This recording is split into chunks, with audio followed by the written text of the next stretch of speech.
all know nothing beats the energy of playing live roulette in a casino. But playing roulette online sure does have its perks.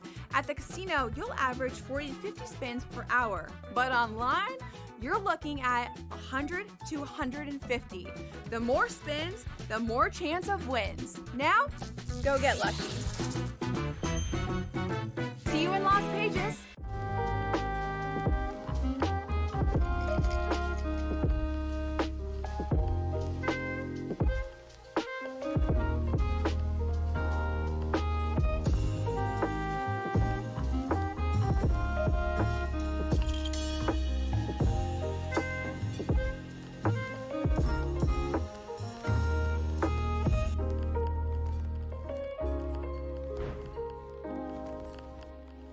The game is on.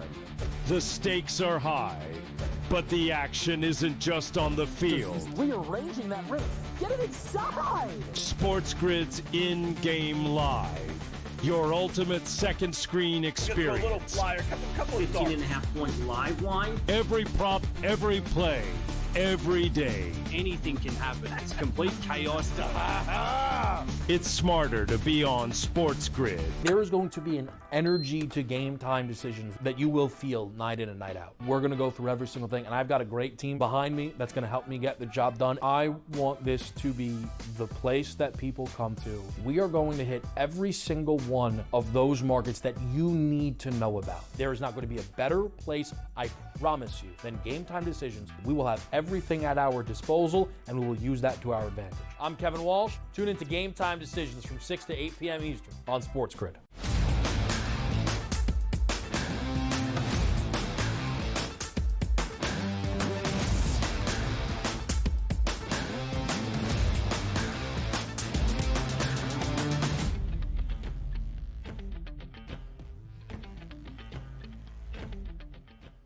We welcome you to hour number 2 live right here on this Monday morning on the early line on SportsGrid. He is Donnie right side. I am Ben Stevens. It is a postseason primer all around the association. Donnie is smiling ear to ear because the regular season in the NBA is done. The postseason on the horizon. Play-in tournament tomorrow, Wednesday, Thursday. Off day for everybody around the NBA on Friday. And then our opening round playoff matchups that are already set. They begin on Saturday, just 5 days away. Regular season through, DRS. The days of trying to handicap, is this player going to be involved? Are we sure about the availability report for us here at 10 a.m. Eastern for a game that doesn't tip for 12 more hours? Those days should be through. It's about the postseason now in the association. It's great, though. It is. Like, we're going to get through this playing round, and meaningful basketball is all we're talking about here. Where Ben and I can come together on the early line at 8 or 9 or 10 o'clock in the morning and say, here's the starting lineup tonight, not to be like, Kawhi and James Harden going to sit this one out late. Boy, that stinks. We handicapped it wrong with all the clips that go out during the day. So now you get a pretty clean count. But also understand this. Seemingly, like in the NFL, you have the wild card round. It's great football still, and they changed up the process where only the number one seed sits it out. But look at that Saturday card already setting up, Ben. 1 o'clock start, Bucks Pacers. 3:30 start, Clippers Nuggets. 6 o'clock start, Pistons Knicks. Late night game, Timberwolves and the Lakers. Like, that's just the card that we're opening up to, saying, man, we're going to get 7-game series of meaningful basketball for the next couple months. This is what we've waited for. And it's a shame because the end of basketball is a great product. Like, we don't ever look at the regular season in college basketball, Ben, and say, man, just get this over with. We have fun night-on-night basis. We just don't have that in the NBA. So it's almost like the brand new season, the only part of the season, actually starts, and we'll be invested, we'll be caring, and it's going to be interesting to watch it play out. We're up and down the court, first quarter, second quarter, third quarter, fourth quarter, emotions and meaning in a game. We haven't had that for 81 games because 82 games, we actually had a couple on Sunday, which was nice to watch. We certainly did, DRS, and I think it is a fair point. It might feel like a blanket statement to say throughout most of the NBA regular season, there is limited motivation. That's not, of course, correct. We know these guys do care for those important and marquee matchups, but there are so many games where you're like, I'm not sure if that guy's in this position. They're already fine in, so can they really move up the standings? Certainly down the final few weeks of this NBA regular season in spots, we saw that motivation and added it to the handicap. In others, it was like, it's really kind of a toss-up and up in the air as into what happens in insert X regular season NBA game. In the postseason, though, very different environment, DRS. And you see that in the odds as well. The spreads get tighter, the totals get shorter, because we know defense is going to be ratcheted up and that intensity amplified in the association by the time we reach the postseason. And that includes the play-in tournament. Our 7-8 matchup out in the Western Conference. Tomorrow night, inside the Chase Center by the Bay in San Francisco, the Golden State Warriors host the Memphis Grizzlies. A 7-point spread, Donnie, in favor of the Dubs. The over-under stands at 229. Now, Memphis probably not playing their best basketball in a tumultuous final month or so that also led to the dismissal of their head coach in Taylor Jenkins, but the Grizz back in a postseason affair. Golden State, not just a 7-point home favorite for this matchup against the Grizzlies, two teams that know each other pretty well when it comes to the postseason in the NBA in the last half-decade. But Golden State has a very optimistic outlook to get out of the play-in tournament, to be the 7th seed in the Western Conference, and to make some noise once the playoffs truly begin out west as well. Exactly. You want to handle your business here. Nobody wants to get into the play-in round, but at least there's a little bit of comfortability that when you're one of the higher seeds in the play-in round, if you lose, you get a second chance still to advance into the playoffs. But when you're a veteran team like the Golden State Warriors, if you are going to play this game, and it's going to take place tomorrow, boy, you'd love that time off. Whoa, you got the win on Tuesday night, off Wednesday, Thursday, Friday, into the weekend we go. Now we're ready to go. Then if we lose game number 1, we're not going to worry about it because it's a 7-game series at that point. So that's the advantages that you need. And also understand this. Yeah. We talk about this. In Major League Baseball, like you have those playing games per se, right? The wild card round. And some teams used to playing every single day. They have 5 or 6 days off, and they're a little bit sluggish. That's not the case in the NBA. So if you're going to get 4 or 5 or 6 days off, at least in the NBA, it's like, hey, man, in a short series, we might get knocked out. Like, no, it's 7 full games. So nobody looks at the Bucks, Pacers, Clippers, Nuggets, Pistons, and Knicks. Well, how are they going to perform after so much time off? Because you have an extended series. So you do get a clean look, and the cream will rise to the top in the NBA. But if you're the Golden State Warriors, after that devastating loss in overtime to the Clippers, just handle your business as a touchdown favorite at home and get into the actual playoffs now. Yeah, and Donnie, we talked about this for the Memphis Grizzlies, who did win the regular season finale yesterday against the Dallas Mavericks by 35 points. The Mavs kind of realized they were in the 10th spot around the Western Conference. Memphis in the second half, or at least post-All-Star break, as an underdog, atrocious. Yeah. They did win yesterday outright as a slight dog against the Mavs. But in their previous 10 games as an underdog following the All-Star break, 0-10 against the spread. It has not been an easy stretch post-All-Star break for Memphis by any means. I do wonder about that total of 229. This is now playoff basketball, or at least postseason basketball in the Western Conference. Memphis, 4th highest over percentage out of a Western Conference team throughout this year. Donnie, frankly, out of 30 NBA clubs, only 6 played a majority of their games, more than 50% to the under. But Golden State, not one of the majority, but they did play exactly 41 of 82 games to the over, 41 of 82 games to the under. 50-50 split on either side. You would almost think that if the Dubs are in full command tomorrow night, slowing down the pace of Memphis, this total probably stays under 229.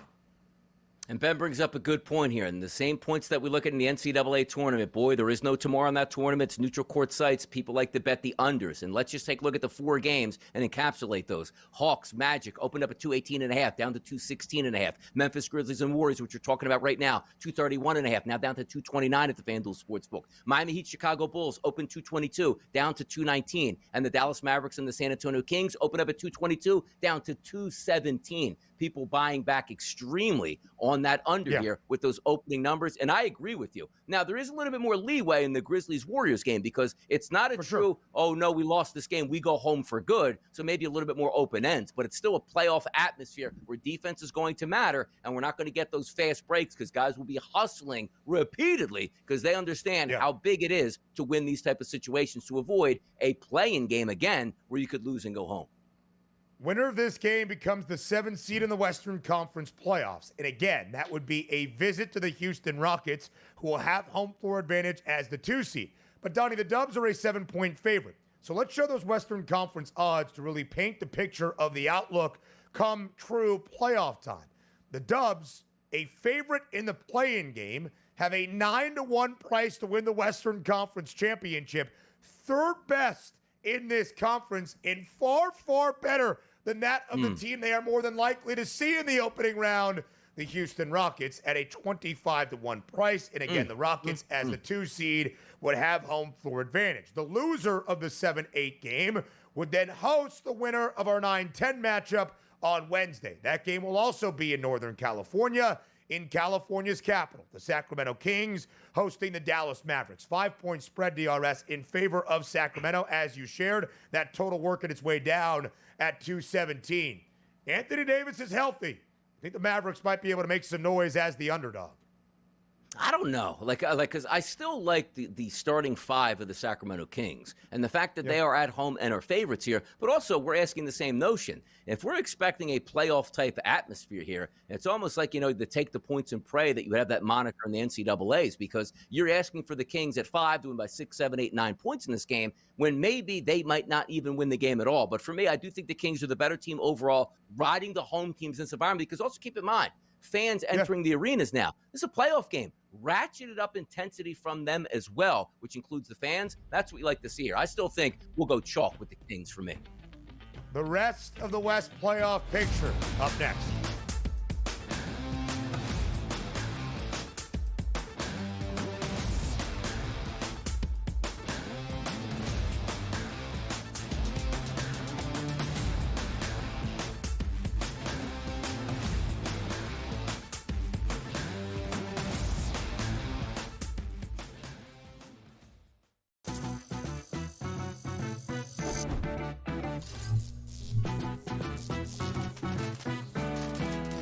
Here's a tip for my fellow golfers and gamers.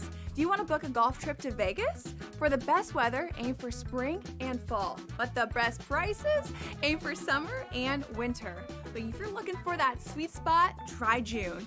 You get the August prices without that scorching heat. See you in Las Vegas. Let's get lucky. We know what Chris Sale can bring. I was personally high on Schwallenbach. Smith Shawver, their other starter, looks okay to kind of bad. They need to I don't want to say tread water, so I think that puts it in a bad light, but that's what they ultimately need to do. They need to tread water until Strider gets back, until Acuna gets back, and maybe it's just part of the team morale mentality that we're not at full strength, need to kick things into gear once those guys get here. Pro Baseball Today, only on SportsGrid. I'm still optimistic eventually this will happen and they'll get it together. I mean, if Florida can get their act together, Sam, with the Tribes, I believe that California can too. Would bring a lot of money to the Tribes, which is also something they really care about. It's an $8 billion market. Conservatively, it could be even more when it legalizes. The sports books would be sharing revenue with the Tribes, essentially doing all their operations and forking over a percentage directly to the Tribes. Newswire, only on SportsGrid. King of the featherweight division for the BKFC. That is King Kai Stewart, who is joining us now, still the champion of the featherweight. Though he did get dominated, he was still throwing big shots. He landed a lot bigger shots on Palomino than he did me, and I wasn't really impressed. Palomino's getting older. He is definitely a former GOAT. He has done amazing things in this sport, but it's just my time. Only on SportsGrid.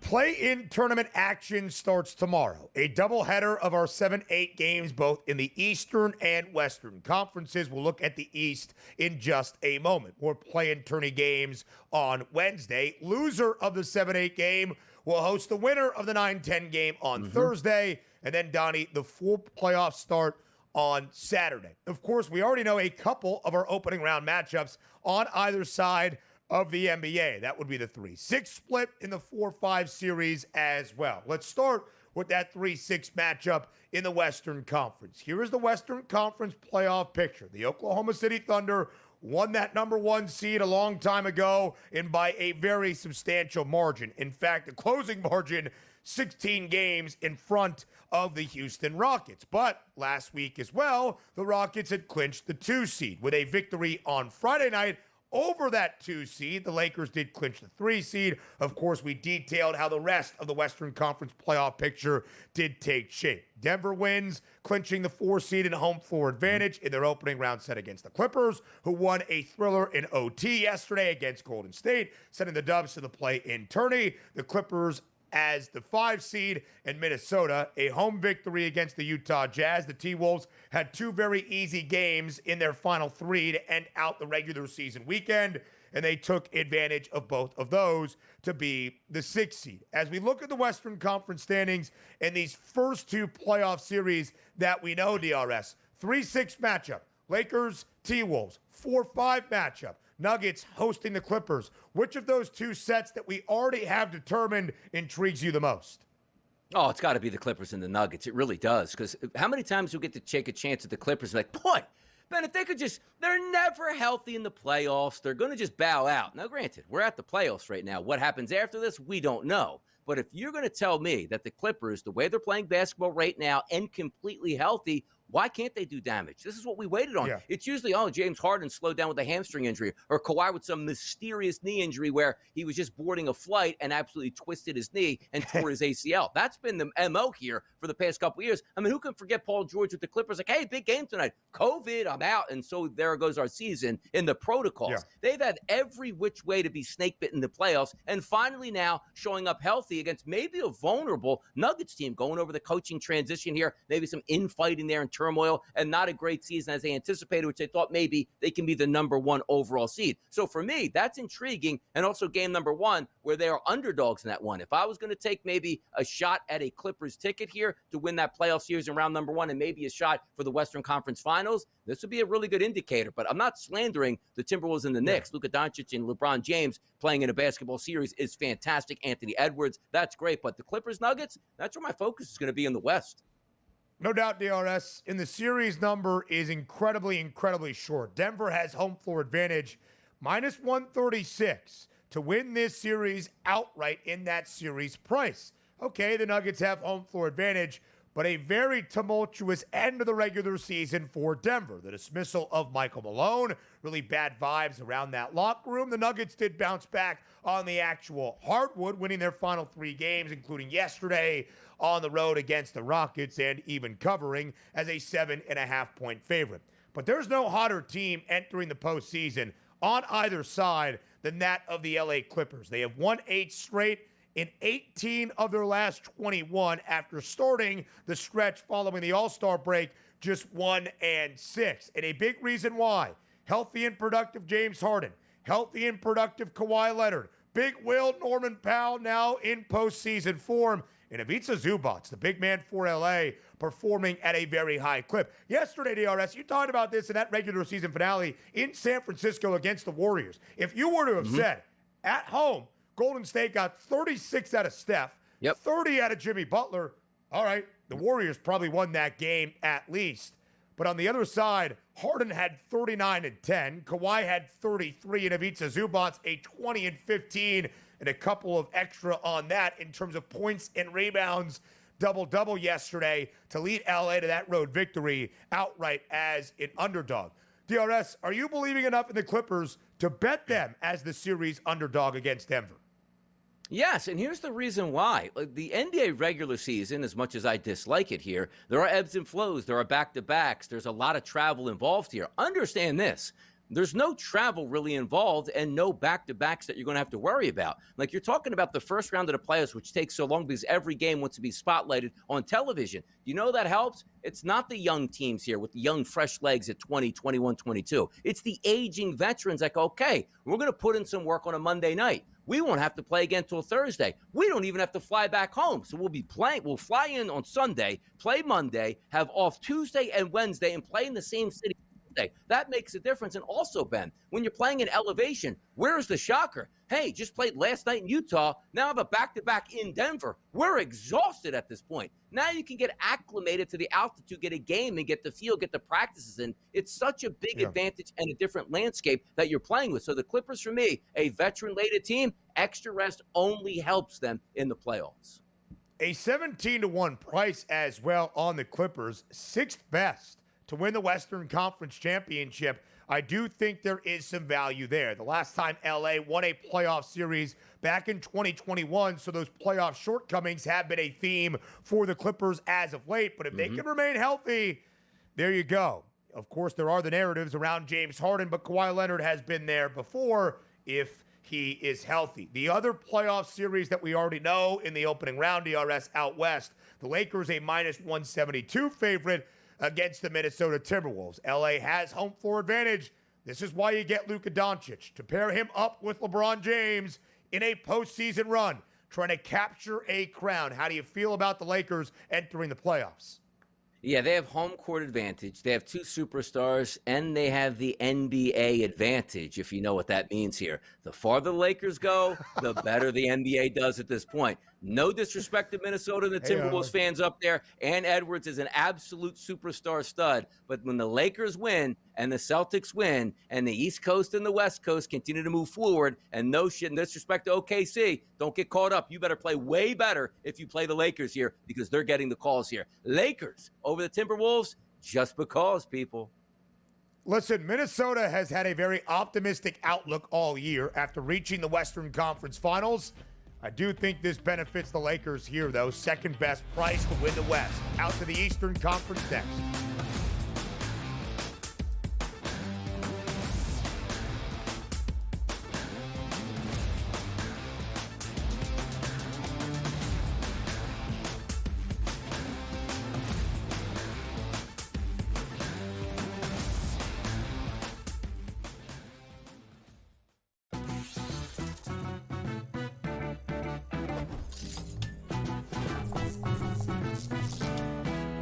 We all know nothing beats the energy of playing live roulette in a casino. But playing roulette online sure does have its perks. At the casino, you'll average 40 to 50 spins per hour. But online, you're looking at 100 to 150. The more spins, the more chance of wins. Now, go get lucky. See you in Las Vegas.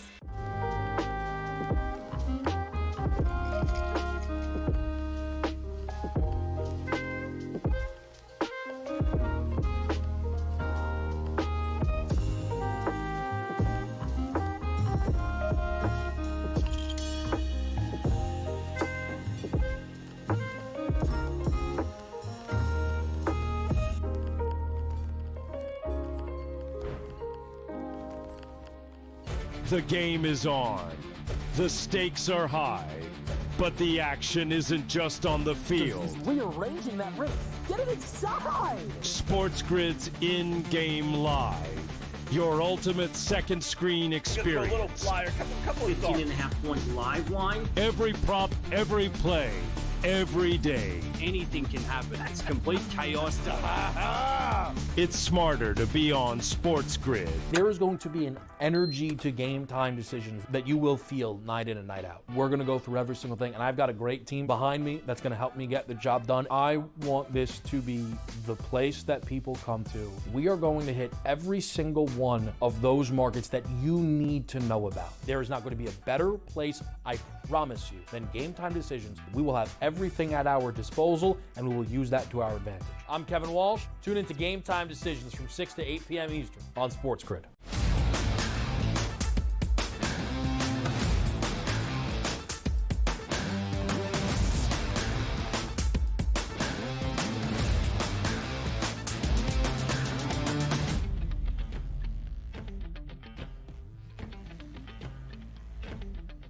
From west to east, not nearly as much at stake in the regular season finale weekend to figure out the Eastern Conference standings.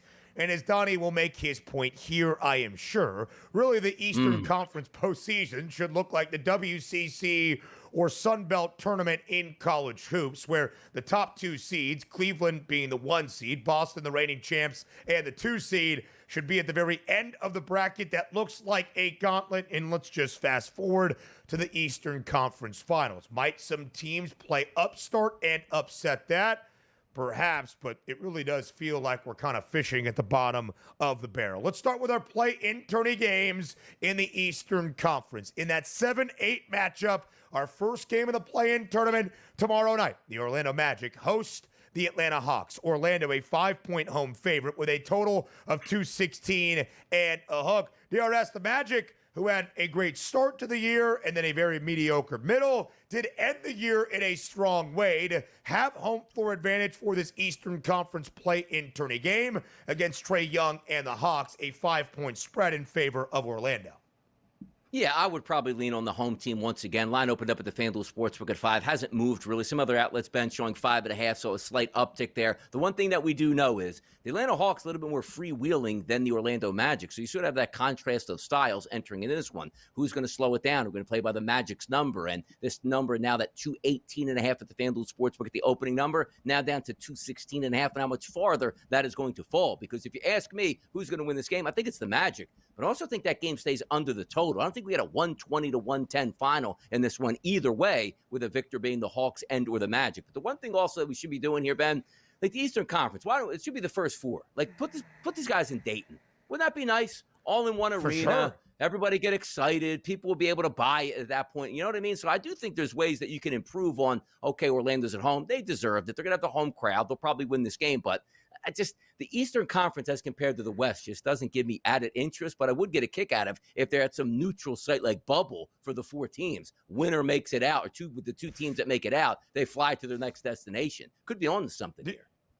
DRS, you're speaking my language, my man. I absolutely love it. I think all play-in type games, or first 4 games, should be in Dayton, Ohio. That includes in the association. I'm surprised that Donnie feels that way. DRS, middle of March, with about a month to go in the NBA regular season, Orlando was 31 and 37. They did drop the regular season finale against the Hawks in Atlanta, but the Magic had already clinched home floor advantage for this play-in tourney game and could not catch the Pistons for that 6th seed. So down the stretch of this regular season, Orlando finished 10-4 before dropping the regular season finale against these Hawks. They had won 5 in a row, including a matchup against Atlanta last week as well. I think Orlando's in a good spot to control this game. However, in terms of play-in pedigree, although it hasn't been that long-standing of a thing in the association, Atlanta has it. This will be the 4th consecutive year the Hawks have been a play-in tourney team, and they are 3-1 straight up in their previous 3 trips. Their only loss, the only time they have lost and gone home immediately, was last year. The Hawks comfortable at the very least in these play-in tournament games. Yeah, there is something to be said about that, because also you're handling that pressure environment differently. Been there, done that. No chance. We can go on the road. We can stay at home. We can win anywhere we can and sort of advance there. So there's that, but I'm not playing into that this year. I do think Orlando is the better overall basketball team up against the Hawks in this game. And once again, if you're picking a 5, like, well, I don't know if they can. I think they can win, but not by 5. Stop it. You can pick the winner. You're going to pick the team that's actually going to cover the spread, not more times than not. I shouldn't say 9 times out of 10, but I do think the Magic are the better team overall. Defense, slow it down pace, frustrate the Hawks. But you're right about this, Ben. There is a chance that we watch, and we're going to watch highlights and say, man, Trae Young from the logo repeatedly. If he does that, there's nothing you can do, and he's done that in the playoffs. I'm going to take it the Magic. The better team here, they win this game, and they cover. I would agree, DRS. I'm still back in the Magic. Second highest under percentage for Orlando, more than 57% of their games. Second highest over percentage for the Hawks, nearly 62% of their games. Our 9-10 matchup in the Eastern Conference, the Chicago Bulls playing well down the stretch, clinching home floor advantage inside the United Center for a team that is 4 games sub 500 against a team that is 6 games sub 500. The Bulls an ever so slight favorite against the Miami Heat on Wednesday night. A few thoughts about this game, DRS, on the other side. I think the Bulls are just playing a better brand of basketball, kind of an exciting young team trying to capitalize on this opportunity. We'll talk about it up next. Again, two very familiar teams that play in tourney games as well.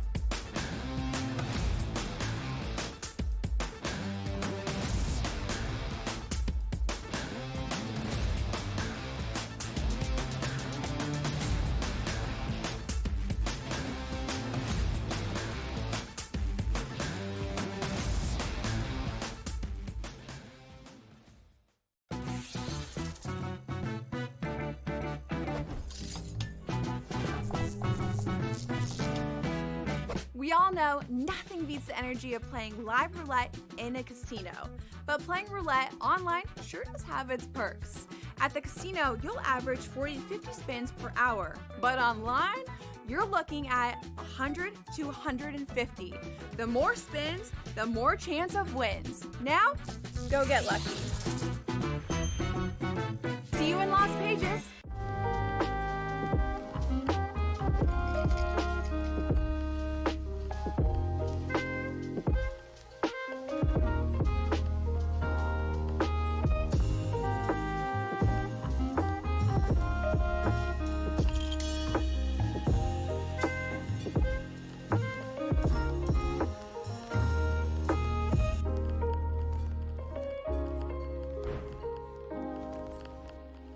The game is on.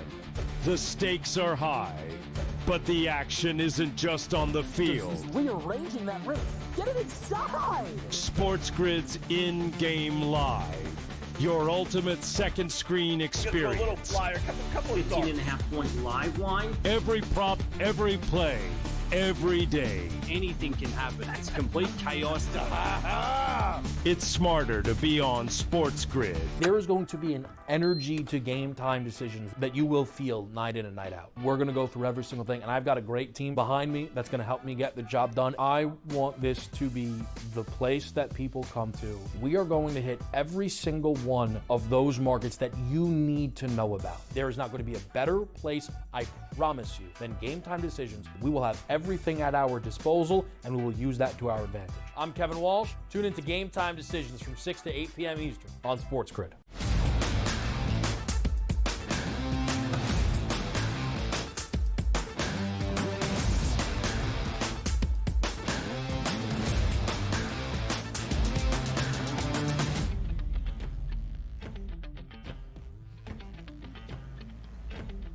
A postseason primer around the association when they focus right now on the Eastern Conference. You want a play-in tourney game? You got one.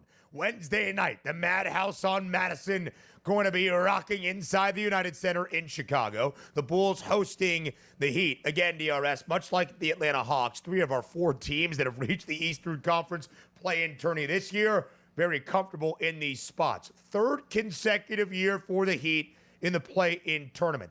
3rd time the Bulls have been a play-in tourney team. The last time they got to the actual playoffs was back in 2022. Basically a moneyline pick'em between Chicago and Miami. Who do you give the advantage to on Wednesday night? If I'm looking at this game, and these two teams are bad basketball teams, under 500, fighting for their lives, losers going to go home. But when I look at the Miami Heat on the road to take on the Chicago Bulls, Ben, I see the other spreads, 5, 7, 5, 4.5, 3, 7, 5. This is 1? Like, this is just a stone-cold Heat line at this point. But are we led to believe that, oh, it's Coach Spo and he'll get these guys to play? Like, it looks so easy to take the Chicago Bulls. And you take a look at, 66% or so of the tickets coming in on the Chicago Bulls. And then you just take a look at the money line tickets also on the Chicago Bulls.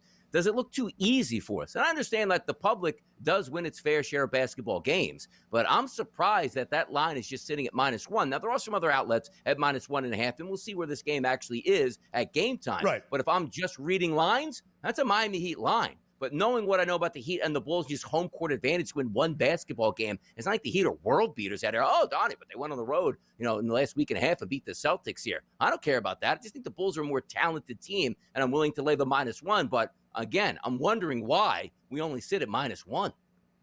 DRS, we saw this game just a week ago on April 9th in Chicago. The Heat were a slight road favorite in the UC against the Bulls, and the Bulls won that game outright as a slight home dog, 119-111. In fact, down the home stretch of this year, in the final month and a half, Chicago won a ton of games outright. They were 24-38 on March 4th.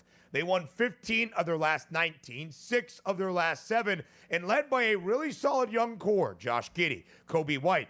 This team is performing pretty well right now. It does feel as though you're paying the public price on Chicago, despite the odds market being a little bit fishy here. And of course, we know Heat pedigree. We know Heat culture. They have overperformed on expectation despite being in these similar spots the last few postseasons. But Jimmy Butler is gone. The Heat have also been playing a little bit better as well. 29-14 on March 21st, but for a team trying to improve its playoff picture, they went 8-4 down the stretch. I'll wait on this game until we get to Wednesday to see what the market is saying, to see where the numbers stand. I do lean Chicago, though. The Bulls are an interesting team, at least to win one play-in tourney game and maybe to make things interesting in Atlanta, assuming the Hawks do lose outright as the underdog against Orlando. Yeah, a lot to be desired, a lot to be checked out over the next couple of days. We'll get the injury reports. We'll know who's playing on those games, and also when the public starts to weigh in. Because understand this, not the NFL. It's like, hey, man, some people are going to wait for that Sunday afternoon slate 6-7 days in advance to get down on these wagers. These games and these numbers will move accordingly. But the one interesting point that we already brought up, Ben, is the unders getting hit right at the opening bell. We're not really getting to take a look at that sort of sides because Orlando Magic, -5, open number, still sits at -5. You take a look at Golden State, 7.5. That is down a half, but only to 7 here. You take a look at the Bulls, open up at -1, still at -1. And then the Mavericks and the Kings, -5, still sits at -5. So not a lot of action so far on the sides, but the totals, just based on what people's perception is, hammering the unders so far. In DRS, there could be a time that even a total in the mid-210s seems lofty for a playoff game, but that might come a little bit later on. All right, we look at the Eastern Conference playoff standings. We have said this in the odds prove it. We are really just biding time, it would appear, until we get to the Eastern Conference Finals and that hopeful matchup of the Cavs hosting the Celtics. Cleveland does have home floor advantage throughout this Eastern Conference postseason. The Celtics, though, are the reigning champs and the minus money favorites to win the Eastern Conference crown. Let's take a look at those odds quickly before we discuss the rest of the conference. -140 for Boston, +185 for Cleveland. I will be intrigued to see what the series price is if/when we do get 1 versus 2 in Cleveland for the Eastern Conference Finals. Are the odds going to be a little bit further apart because it's just 2 teams left and the Celtics and the Cavs have reached that expected juncture? Or are we going to see the Cavs get more respect than the odds makers are giving here?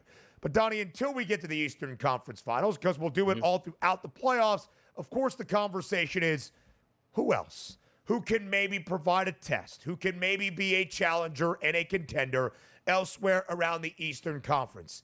Is there anybody in your mind? And if so, who do you point to? It's when you saw the graphic that came up there, and you say if there's one team that you want to say who can make a run. Typically in the past you might say the Bucks, but Lillard being down and the team just hasn't been all that good. The pedigree is there with the championship because it's Giannis Antetokounmpo. They're out for me. The Pacers starting 5 looks really good. Don't trust them one iota. The Detroit Pistons, too soon at this point, making the playoffs, just probably happy to be there, and the rest of the bunch behind them, absolutely not. But the team that is still intriguing, I'm sorry, is probably the New York Knicks at that 11-1 price, because you just look at them and say, boy, if they get it together, they have a coach with a good pedigree, they have a team that has superstars in the starting 5, they play at Madison Square Garden, which is an unbelievable home court advantage in the playoffs just from a crowd perspective. That's the one team I look at. But again, we say, in the West, like we're talking about like teams like, hey, look at the Rockets, the 2 seed, get no respect at a big price. Or how about the Clippers, who do have just monumentally talented players that now get the break in the playoffs of being able to rest and being healthy? It's a lot easier to choose. Top 2 is going to be a runaway. But I guess if I had to choose, Ben, it's going to be the Knicks. At least they have the talent to somehow upset teams that are better than them, but they can't in the regular season. Maybe it changes in the playoffs. That's what we're left with here. That's what we're left with. And we'll say this right now, Donnie, for a guy that bet the Houston Rockets back in the middle of February around the All-Star break, hoping Houston would be a 2 or a 3 seed to have home floor advantage so I could at least profit a little bit on a cash-out option. My odds are worse right now on the Rockets than they were back about 2 months ago. The reason I highlight that is because maybe you're looking at the Bucks or the Pacers or the Knicks, perhaps not the Pistons, although Detroit being in the playoffs for the first time since 2019, trying to win their first playoff series since 2008 is a fun story and a narrative. And maybe you're thinking, at 11-1, if I can get to the Knicks to the second round to visit the Celtics, maybe I'll have a cash out or a hedge out opportunity. I don't know. I think you need New York to get to the Eastern Conference Finals, which is something the Knickerbockers have not done since 2000. That's really where I struggle, DRS. I actually kind of like the Bucks a little bit. Yes, no Dame, but I'm not sure the experiment of Dame time and Giannis really ever worked out that well. Milwaukee is 1-8 straight to end out the regular season, playing good basketball as of this moment. In DRS, I'm not in love with Indiana, despite the fact the Pacers held New York from an Eastern Conference Finals appearance last year, and of course did give the Celtics a challenge, at least for a little bit, before injuries proved too costly in the ECF against the Celtics. Again, I think it is a very, very, very slim chance that we don't just see the Cavs and the Celtics in the Eastern Conference Finals. I do, however, believe there's a little bit of value in the opening round. The Pistons are getting 2.5 games in the series spread. I think Detroit can get it to 6. And the Bucks are the underdog at plus 190 against the Pacers, despite not having home floor advantage. I do think the underdogs in the 2 sets that we have right now, Donnie, actually have just a tad bit of value in the first round. Yeah, no, they're interesting first-round matchups here because the expectations is what's going to be the finality, which we do think it's going to be the top 2 seeds here playing in the Eastern Conference Finals for the right to, let's just say, take on OKC. That's what we're looking forward to. But the day-to-day handicap will be fun on the other series in the Eastern Conference. They're just not that star-studded affair where it's like, hey, what's the pot of gold at the end of the rainbow?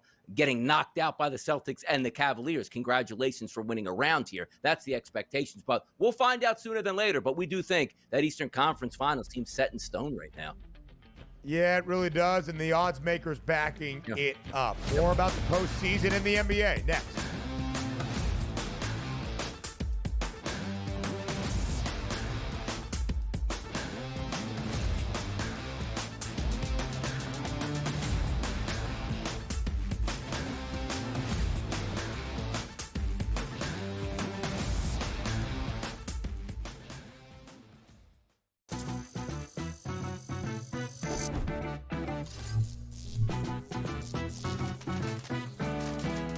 Did you know sportsbooks tend to draw up tighter bet lines for events that get even more bettors, like championship games or major matchups? My tip?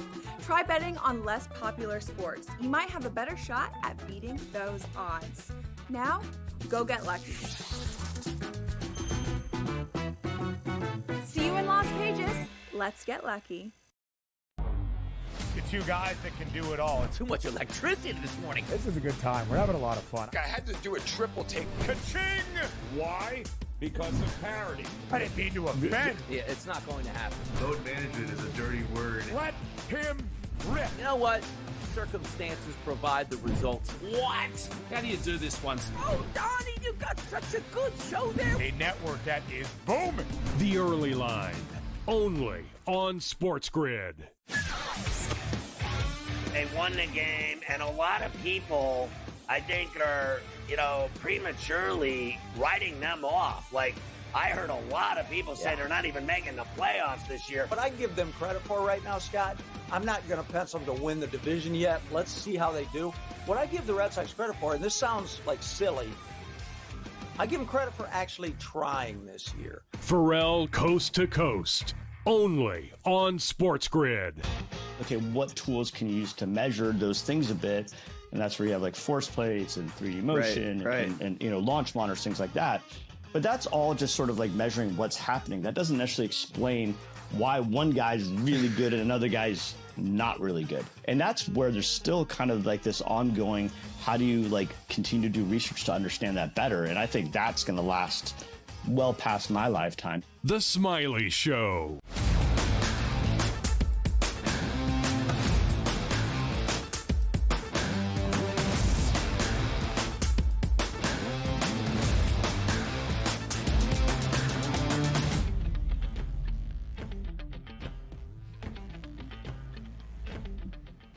The NBA regular season is in the books. The postseason is here, starting with the play-in tournament this week, Tuesday through Thursday, the actual playoffs, and our opening round begins on Saturday. So we note this as a moment in time where the NBA championship odds are right now, because for the next month and a half, really 2 months, DRS, that will be the focus. Who goes home as an NBA champion, hoisting that Larry O'Brien trophy high into the sky? Last year, for the 18th time in franchise history, it was the Boston Celtics getting back atop the pinnacle of the NBA. And this year, really all throughout, the Celtics expected to be there once again.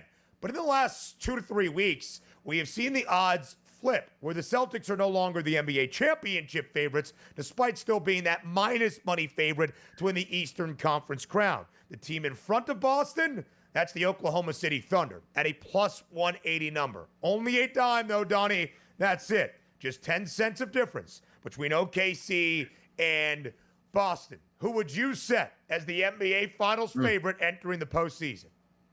Yeah, it's still going to be OKC. Like, even though we don't have the postseason pedigree to lean back on, which the Celtics do. Last year, world champions. This year, coming back with maybe even a stronger team, just biding their time to get into the playoffs. It wasn't as if they had the 6th seed in the East. Like, we just didn't care. Like, they finished second overall to a really good Cleveland Cavaliers team. So I still think OKC at plus 180 would be my wager, as opposed to taking the Boston Celtics. But how about getting closer and closer and closer, and even by 10 cents today, Ben? The Cavaliers were hovering at that 5-1 price for a long time, now plus 490 at the FanDuel Sportsbook. And it's clear there are a top 3 in the NBA. The one interesting thing, the way you buy back, is what's your MO coming into it as a sports handicapper? You can't go wrong with the Boston Celtics at plus 190. Now, sure, they might not win it, but we don't, oh man, Celtics get upset in round number 1. Like, this team is really good. They're going to be able to get to the Eastern Conference Finals. The same way I feel about the Cavaliers. Because why, Ben? They play in the Eastern Conference. The path is a little bit easier. The questions start to come up is, I think we're in agreement. The best overall team, to be honest, really is, like, regardless of record and how you get disrespected on, let's just say, the Houston Rockets. Like, OKC best record, I don't think too many people say, oh, no, it's the Celtics. Like, the Celtics have a great chance to win it, yes. But the best team being OKC, but that conference still, superstar-laden up and down. And we don't have the pedigree to be like, they'll be just fine down 2-1 in the second round of the playoffs in a series, right? That's the only problem with it. But I do love OKC, the foundation of the team, the way they played. I'm not going to disrespect them, but I'm just laying out the pathways of some people might just be saying, look, East is easier to get there. You can't win an NBA championship unless you get to the finals, and maybe OKC just has that tougher road overall. DRS, I think it's a great point, because now is the time for Oklahoma City to prove that promise in the postseason. There is no doubt they were the best team in the NBA throughout the entirety of this regular season. They will have the regular season MVP in Shai Gilgeous-Alexander. But this core, this group under head coach Mark Daigneault, they've only really had one opportunity in the playoffs. It was last year with SGA and Jalen Williams and Chet Holmgren. They have added Isaiah Hartenstein, who, of course, is a big piece and has some of that playoff pedigree for his time in New York with the Knicks. And, Donnie, they're going to have home floor advantage throughout the entirety of the Western Conference, throughout the entirety of even an NBA championship series. A better record than both Cleveland and Boston. We're going to go to a Larry O'Brien trophy, more than likely, through Oklahoma City. But last year was really their only playoff trip. And in the second round against Luka Doncic and the Mavericks, they lost in 6 games. That's that. Can they now turn and use that lump and that experience to elevate this year? Certainly. And I expect that to be the case. I know, or at least I think pretty strongly with a decent amount of confidence, that at bare minimum, the Thunder will be playing in the Western Conference Finals with home floor advantage. But you don't really have the, I remember 2 years ago when they did just that. They're going to get back to that stage. They have not been there just yet. And in terms of the odds, Donnie, 3 teams this year in the association won more than 52 games. They're the 3 teams with less than a 17-1 price to win the NBA championship. OKC 68-14. Cleveland, second best record, best in the Eastern Conference, 64-18. And the Celtics at 61-21. I think there has been times this year, Donnie, where we thought Boston would far and away have the best record, approach 70 wins. They have Tatum and Jaylen Brown back, and Kristaps Porzingis healthy for a good majority of the year, and guys like Derek White and Peyton Pritchard continue to excel along with Drew Holiday. Everybody back from the NBA champs a year ago. And they faltered just based on those otherworldly expectations, and they will not have home floor advantage inside TD Garden like they did a season ago. But maybe that's not the worst team. Best road record this year in the NBA. The Boston Celtics at 33-8 straight up. Yeah, exactly. So it sort of like contradicts the point. Like, you must have home court advantage to win this. And the Celtics like, yeah, we'll be just fine wherever we play. Why? Not because they just play well on the road. They have really good players and a championship pedigree, and they're healthy entering into the postseason. Now, the one thing that also, it's OKC, Boston, Cleveland going to get the top of the standings and the top of the, the rankings for us here. Then you have like the Lakers, the Warriors, and the Knicks. But who's that Cinderella? Like in, conference tournament play, in NCAA March Madness play, we always have usually a Cinderella that could crash the party or popular. Who do we think, though, outside of like myself and yourself, like who would people be picking to be that Cinderella? The Rockets 75-1, the Bucks with the pedigree at this point, the Pacers to get hot, Ja Morant to get hot and throw grenades into the stands. Like, who is actually the Cinderella in the NBA? Like, that's what I need to reach out and talk to some people about, like, legitimately. And I don't want to hear, oh, the Nuggets are a Cinderella. I'm not talking about that. Like, can the Rockets, the 2 seed, be qualifying as a Cinderella? Because the Cinderella is about the seed line, not the actual price point. So there's that. DRS, of the 12 teams that have already reached the playoffs, of course, with a couple to be filled out from the play-in tournament, Houston at 75-1 would certainly qualify as a Cinderella. Detroit at 410-1 also would be a Cinderella. The Pistons trying to win their first playoff series since 2008. Is this the year that if Boston wins championship banner number 19, that Jason Tatum can win NBA Finals MVP? Let's not forget his teammate in Jaylen Brown taking home both of the awards last year, Eastern Conference Finals and in the Finals, of course, with the maybe so. NBA championship favorites, Oklahoma City. So Shai Gilgeous-Alexander at a plus 190 price is the favorite to win NBA Finals MVP. Hour number 3, our third and final, up next.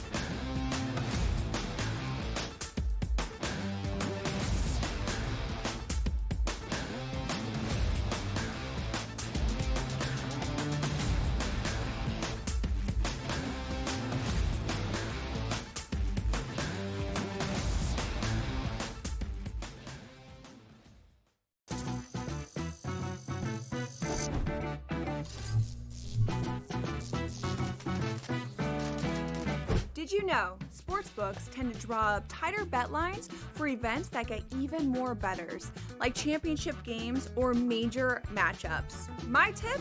Try betting on less popular sports. You might have a better shot at beating those odds.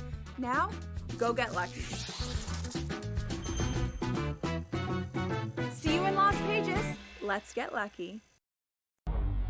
The two guys that can do it all. Too much electricity this morning. This is a good time. We're having a lot of fun. I had to do a triple take. Ka-ching! Why? Because of parity. I didn't mean to offend. Yeah, it's not going to happen. Load management is a dirty word. Let him rip. You know what?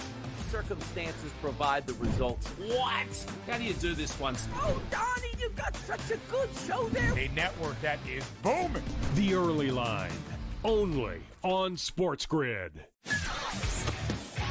They won the game, and a lot of people, I think, are, prematurely writing them off. Like, I heard a lot of people say they're not even making the playoffs this year. What I give them credit for right now, Scott, I'm not going to pencil them to win the division yet. Let's see how they do.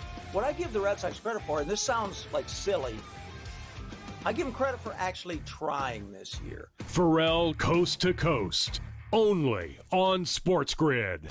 Okay, what tools can you use to measure those things a bit? And that's where you have like force plates and 3D motion and launch monitors, things like that. But that's all just sort of like measuring what's happening. That doesn't necessarily explain why one guy's really good and another guy's not really good. And that's where there's still kind of like this ongoing, how do you like continue to do research to understand that better? And I think that's going to last well past my lifetime. The Smiley Show.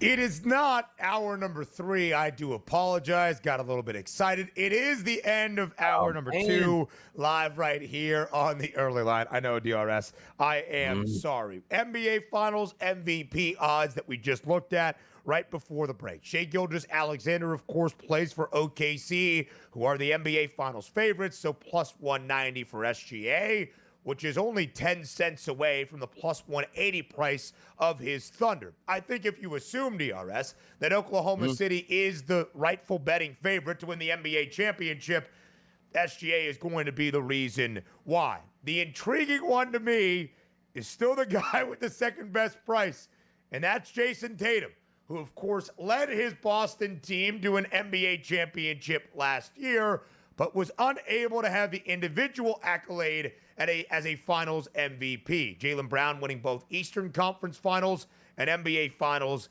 MVP. Would you bet on Tatum to maybe do it this time around if you believe in Boston? No, I wouldn't. But again, it's the subjective awards are tough. Like, we don't ever watch and be like, you know what? The Boston Celtics just won the NBA championship. And then before they hoist the trophy, they go, okay, let's just go to the voters here to see if the Celtics actually won the championship. Like, no, I just watched them win it. I don't need them for voters to come in. So now you get the human element that goes, we gave it to Brown last time. You know, Tatum wasn't great, but now's his chance to shine. Like, you don't want to ever get burned by that, because for me, there's only 4 paint-by numbers under 30-1 as a price point here for the MVP in the NBA Finals. It's Shai Gilgeous-Alexander. There's no way that Chet Holmgren is winning this award, which means Shai Gilgeous-Alexander was just average during his run and then in the NBA Finals. Not happening. Same thing, I think, with Donovan Mitchell, the Cleveland Cavaliers. He's got to be epic for them to overtake the Celtics and then also OKC. Then you find Steph Curry at 27-1 and Nikola Jokic at 29-1, saying if those teams win the championship, those guys will be the MVPs, which who am I leaving out here? Jason Tatum, plus 250. Jaylen Brown, 24-1. Luka Doncic, 26-1, because he plays with LeBron James. So for me in that instance, I'm not looking outside the box per se, but if you wanted that little bit of, I guess, price point, like SGA would get it because he's going to score 30 points in every game they win. You would expect maybe, DRS, for a team that is a plus 180 favorite and minus 160 or whatever the number is now to win the Western Conference, that there would be a couple of Thunder stars on the top 10 odds to win NBA Finals MVP. Nope. Next shortest price, Jalen Williams at 65-1. Chet Holmgren at 100-1. One of the price that stands out to me is Luka Doncic at 26-1. Luka Doncic, who has the second highest career average in terms of playoff points per game, only behind MJ at over 32 points per game. That's not overly surprising in the superstar and the playoff performer that is Luka. I do think it is fascinating that Luka Doncic's number is nearly $30 shorter than that of LeBron James at 55-1. I understand LeBron is 40 years old. I get all of that. Still, it's just wild to see that disparity by nearly $30. 26-1 on Doncic, 55-1 on LeBron. Yeah, it is. And that's why I left him out of that equation, because you're saying, like, there is another superstar on that team that does have the capability to play, if not as good as or better than Luka Doncic. But if there was a favorite, it would be Luka. The surprise point, though, is not Luka 26-1, LeBron 30-1, right? It's that LeBron James is way down that list as you go. Now, if you do want to get a little bit crafty and buying into the New York Knicks, it does feel like the one guy that can rise to the occasion would be Jalen Brunson at a 45-1 price at that point. But again, there's a lot of superstars, Karl Anthony Towns on the team, OG Anunoby, a lot of other guys that can sort of mix in. So we're having fun sliding it down. Anthony Edwards, 38-1 if he carries Minnesota. So there's that. But for me, it just looks like not outsmarting yourself at all. Hey, Jaylen Brown, 24-1. Hey, Celtics won. It was Tatum all along. Or taking Tatum at plus 250 when the Celtics aren't that far below as a team, and then Jaylen Brown doing it again and winning that MVP. That would be cold-blooded at that point if that happened again. Indeed, DRS. Completely opposite from a finals MVP conversation or the playoff prices. We look at how the lottery could be decided in just a few weeks. The worst records in the NBA, the bottom 6. The Jazz end with the worst record, but of course, to de-incentivize tanking, we've got 3 teams at a plus 500 price to win that number 1 overall pick and perhaps the Cooper Flag lottery at 14%. Jazz, Wizards, Hornets. DRS for you. The Sixers need a top 6 protected. 7-1, 5th best price to have that number 1 overall selection. Hopefully just staying in the top 6 of the draft order.